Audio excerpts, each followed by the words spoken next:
Hello' কি খবৰ সকলো ভালে আছেনে মই বনিতাই আজি মোৰ আন এটি ভিডিঅ'লৈ আপোনালোকক স্বাগতম জনাইছোঁ আশা কৰোঁ সকলোটি ভালেই আছে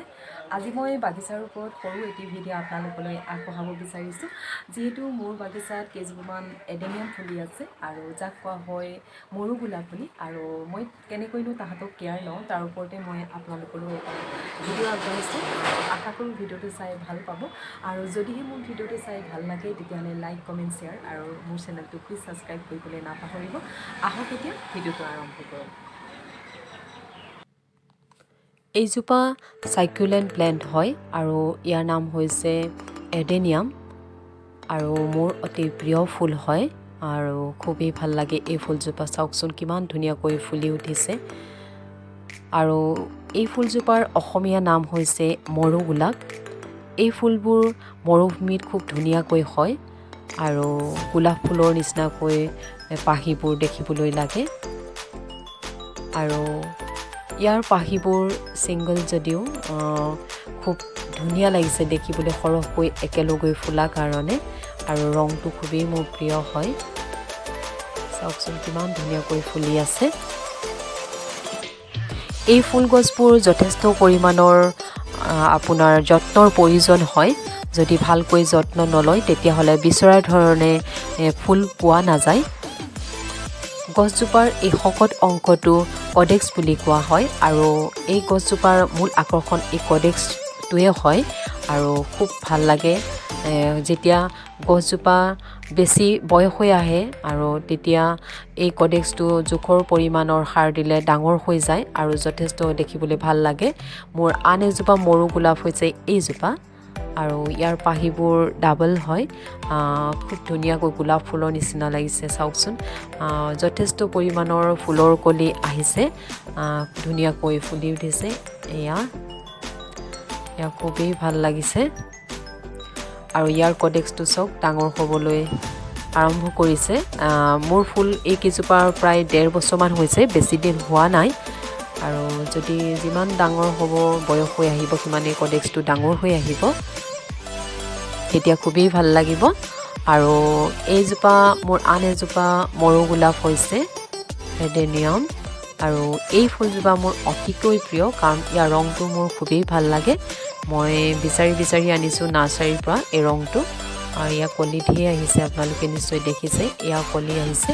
কলিবোৰ ডাঙৰ হৈ ফুলিবলৈ অলপ সময় লাগে কিন্তু ফুলাৰ পাছত বহুত দিনলৈ সতেজ হৈ ফুলি থাকে পাহিবা আৰু খুবেই ভাল লাগে সেইকাৰণে এই ফুলবোৰ কিমান ধুনীয়া ৰংটো চাওক আৰু আন এজোপা মৰু গোলাপ হৈছে এইজোপা ইয়াৰ পাহিবোৰ অকণমান সৰু হয় কিন্তু ৰংটো খুবেই মৰম লগা আৰু এয়া কলি আহি আছে নতুনকৈ আৰু এই গছজোপা মই খুব কষ্ট কৰি বচাইছোঁ মাজতে অলপ ফাংগাছ লাগি বেয়া হৈ গৈছিলে আৰু এইজোপা হৈছে মোৰ নতুনকৈ ৰোৱা এডেনিয়াম এতিয়ালৈকে ফুলা নাই যেতিয়া ফুলিব আপোনালোকৰ আগত নিশ্চয় শ্বেয়াৰ কৰিম আৰু এই গছবোৰত যথেষ্ট পৰিমাণৰ ৰ'দ লাগে 4-5 ঘণ্টামান প্ৰত্যেক দিনে ৰ'দ পৰিব লাগে তেতিয়া ধুনীয়াকৈ ফুলে আৰু বৰষুণ আৰু বেছি পানী পৰিবলৈ দিব নালাগে যিহেতু বেছি পানী পৰিলে বা পানী দিলে ফাংগাছ হোৱা বহুত বেছি চান্স থাকে সেইকাৰণে জোখৰ পৰিমাণৰ পানী দিব লাগে যেতিয়ালৈকে মাটিখিনি শুকাই নাযায় টাবৰ ওপৰৰ মাটিখিনি তেতিয়ালৈকে পানী দিব নালাগে আৰু সদায় টাববোৰৰ পিছফালে হোল ভালকৈ কৰিব লাগে যাতে এক্সট্ৰা পানীবোৰ ড্ৰেইন হৈ ওলাই যায় নহ'লে পানী জমা হ'লে ফাংগাছ হ'ব পাৰে আৰু সদায় সেইটো কথা সদায় লক্ষ্য কৰিব লাগে আৰু ইয়াত মই শুকান যিটো ৰঙা মাটি সাধাৰণতে হাতে চুই দিলে ভাঙি যায় সেইটো মাটি আৰু মোটা বালি আৰু শুকান গোবৰ আৰু ইটা গুড়া এইবোৰ দি মই ৰুইছিলোঁ গছকেইজোপা আৰু সুফল পাইছোঁ এনেকৈ ৰুইয়ে আৰু আপোনালোকৰ আগত নিশ্চয় মই শ্বেয়াৰ কৰিম যেতিয়া মই আকৌ নতুনকৈ পুলি ৰুম কি মই মিক্স কৰোঁ মাটিত আৰু তেনেকৈয়ে মই ৰুইছোঁ আৰু সঁচাকৈ ভাল ফল পাইছোঁ আৰু কোনো ধৰণৰ ৰাসায়নিক সাৰ মই দিয়া নাই আৰু ৰাসায়নিক সাৰ দিব পাৰে আপোনালোকে মন গ'লে খালি পৰিমাণ জানিব লাগিব NPK ফচফৰাছ এনেধৰণৰ বন মিল আৰু কিবা এনেকুৱা ধৰণৰ সাৰ আপোনালোকে দিব পাৰে মন গ'লে মই সদায় ঘৰত বনায়ে সাৰ ইউজ কৰোঁ গছৰ গুৰিত আৰু ইয়াৰ টাববোৰ আপোনালোকে সদায় বেছি ওখ ডাঙৰ নল'ব,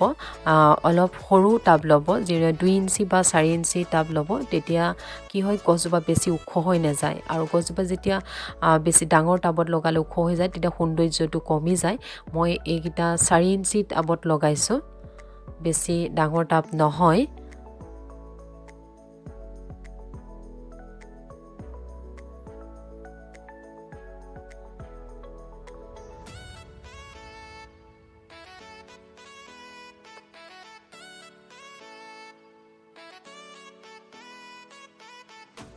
আৰু এই গছবোৰত মই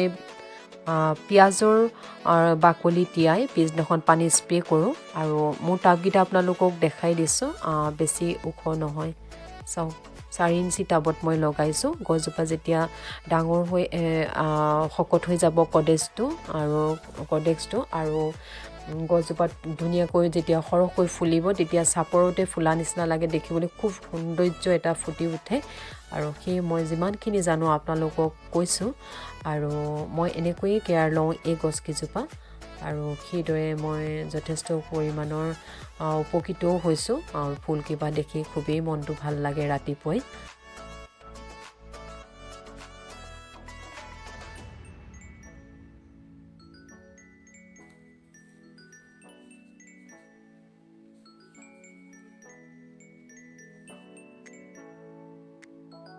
মই কেনেকৈ কেয়াৰ লওঁ আপোনালোকৰ আগত আগবঢ়ালোঁ, আৰু নিশ্চয় অকণমান হ'লেও উপকৃত হ'ব বুলি আশা থাকিল। যদিহে আজি ভিডিঅ'টো আপোনালোকে চাই ভাল পালে তেতিয়াহ'লে লাইক, কমেণ্ট, শ্বেয়াৰ আৰু মোৰ চেনেলটো প্লিজ ছাবস্ক্ৰাইব কৰিবলৈ নাপাহৰিব। আজিলৈ আহোঁ, নতুন ভিডিঅ' লৈ আকৌ আপোনালোকৰ ওচৰলৈ আহিম। ধন্যবাদ।